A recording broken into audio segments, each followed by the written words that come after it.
Journey with me to San Francisco, California, where I'll explore Muir Woods, visit top spots in the city,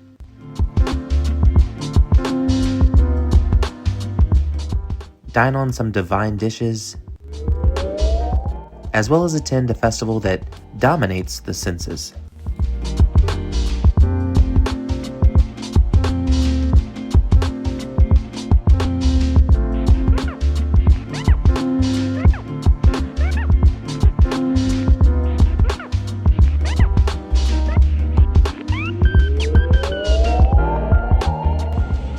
Hello and welcome to San Francisco. So I am here actually for a pretty popular festival that's going to happen in a few days, kind of X-rated. I'm going to only show you a few clips of that later. Right now I'm by myself, but I am expecting a friend to come with me later. I am heading for a tour of Muir Woods, and a solo tour. I don't really do tours a lot whenever I go on vacations by myself, basically. So a little bit excited about it. We'll see how it goes. But walking to the meeting spot now.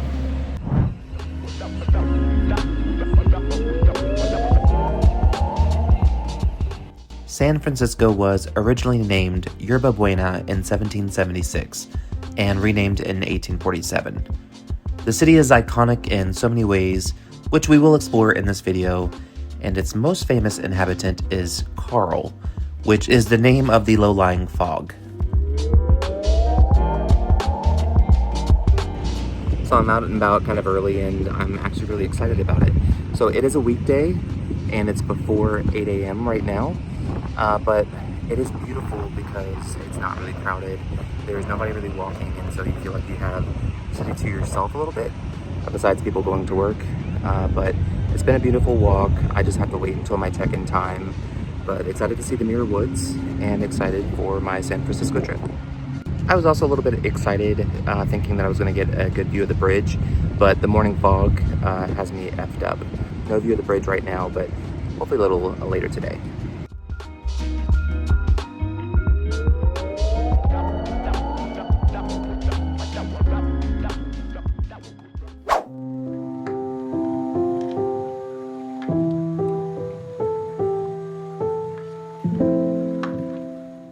Muir Woods spans 558 acres and is considered a national monument. Established in 1908, Muir Woods is a forest of redwood trees that grow up to 258 feet tall, and they are around 800 years old.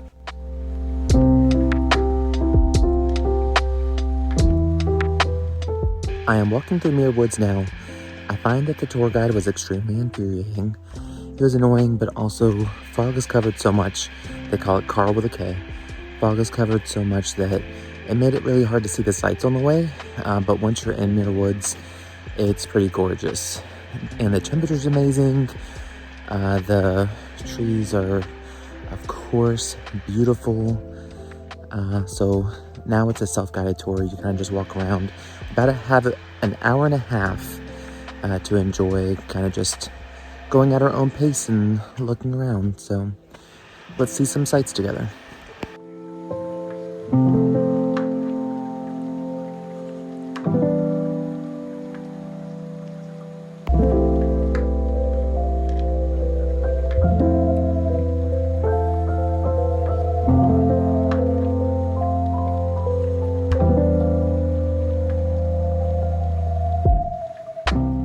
This is my second time in Muir Woods. The first time left such an impression on me that I definitely wanted to go back and document it for the channel. I didn't rent a car on this trip, so I looked into a tour. Stay tuned, I will review the tour a bit in a few and tell you what you can skip to make sure you save money and time.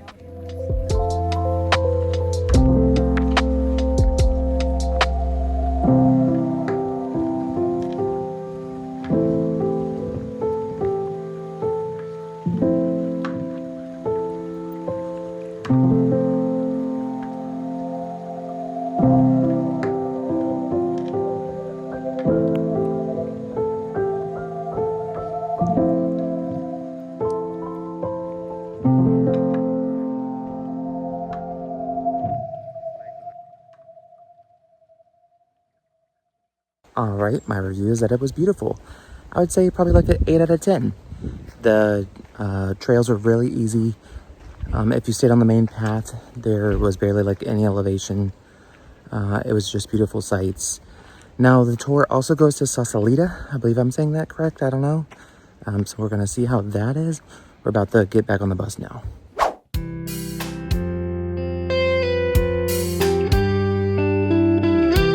The tour dropped us off in Sausalito, which is described as a scenic city with houseboat communities, art galleries, and the beautiful waterfront views. And that's all fine and dandy, but I didn't personally find it worth my time to stay there, so I took the ferry back to San Francisco pretty quickly.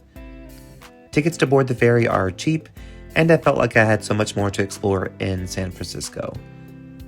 If you are staying in San Francisco longer than just a few days, then I would recommend exploring Sausalito more, but otherwise, find a tour that would take you to Muir Woods and back, skipping that detour.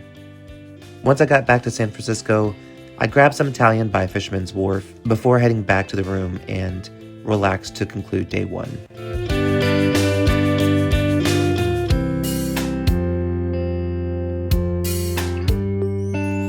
I was joined by my friend Kayvon on day 2, which made a short cameo in my New Orleans video. You may remember his judgy face, which actually began our friendship on that trip. We began the day by walking down to Fisherman's Wharf again, where we ate sushi and explored the boardwalk, including shops, and were entertained by the sea lions too. Like, the eagle, everywhere that there's an eagle, you know it's some bullshit.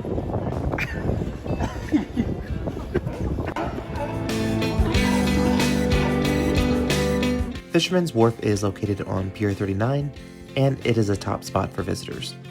Attractions include restaurants, aquariums, shops, and more. And the sea lions, don't forget about those sea lions.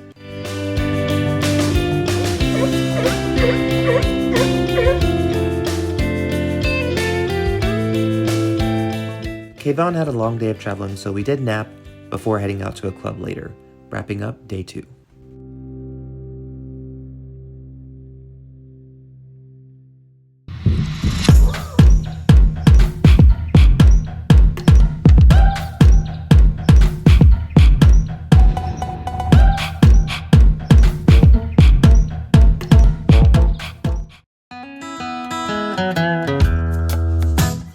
Kayvon and I headed down to the Castro District to kick off day 3.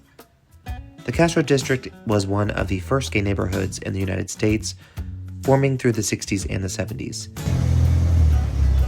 Bitch! The U.S. military discharged thousands of gay men during World War II because of their sexuality in San Francisco. Many settled in that area, which really began the forming of the gay community. It's now known as a marketplace for all things gay, having interesting named shops, sex shops, an interesting cookie shop, and more. Also, just know that random nudity is not uncommon.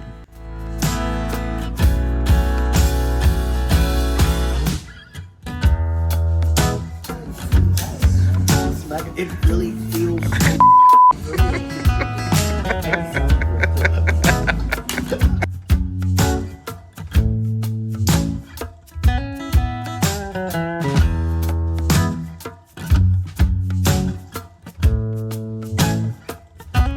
After picking up some souvenirs and tearing my friend away from that fake butt, we stopped in to eat at the Sausage Factory, known for its Italian food.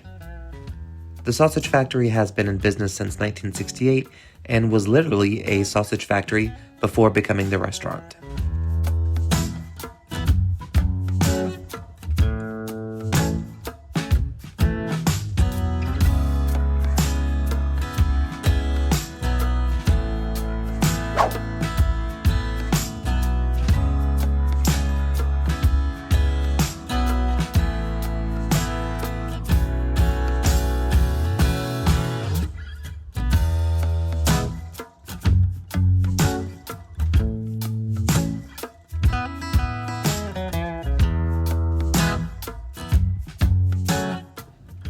It was Kayvon's first time in San Francisco, and he has a passion for law and order. So we took a tour to Alcatraz. It's a 22-acre island that sits 1.5 miles off the shore of San Francisco. It was first used as a military reservation in the 1850s to protect the bay, which then became a military prison and then a federal prison in 1934. The prison held some notorious criminals in its day, including Al Capone. The prison shut down in 1963 and eventually became a popular tourist spot. I don't normally like an audio tour, but I will say that I fully recommended it while exploring the prison, as it sets a good pace, really lets you understand what you're seeing, but also it has sound effects and noises that make it almost creepy and a lot more real. This was my second time exploring Alcatraz, but the first time with an audio guide, and it was a game changer.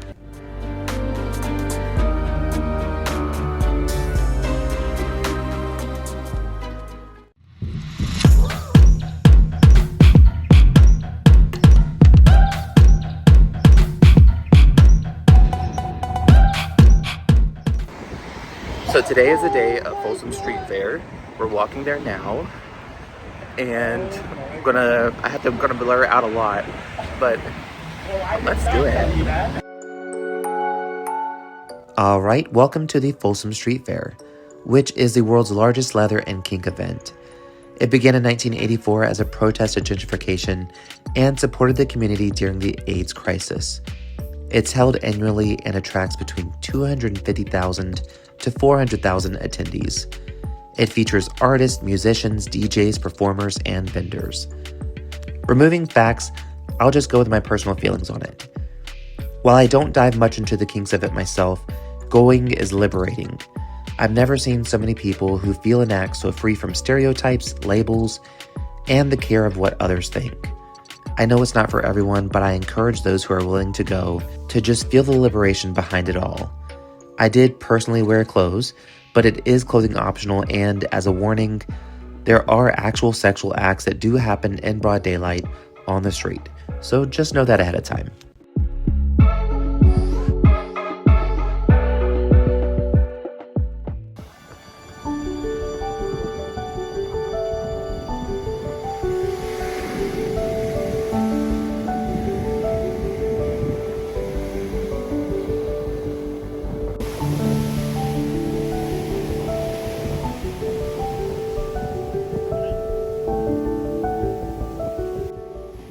We ended the wild day with a peaceful walk on Baker's Beach, which was a cheap Uber ride from downtown and has amazing views of the Golden Gate Bridge. After that, we fine dined at Harris's, which was alright. That actually concludes our time in San Francisco. Thanks for tagging along. I did put the tour info for Muir Woods in the comment section.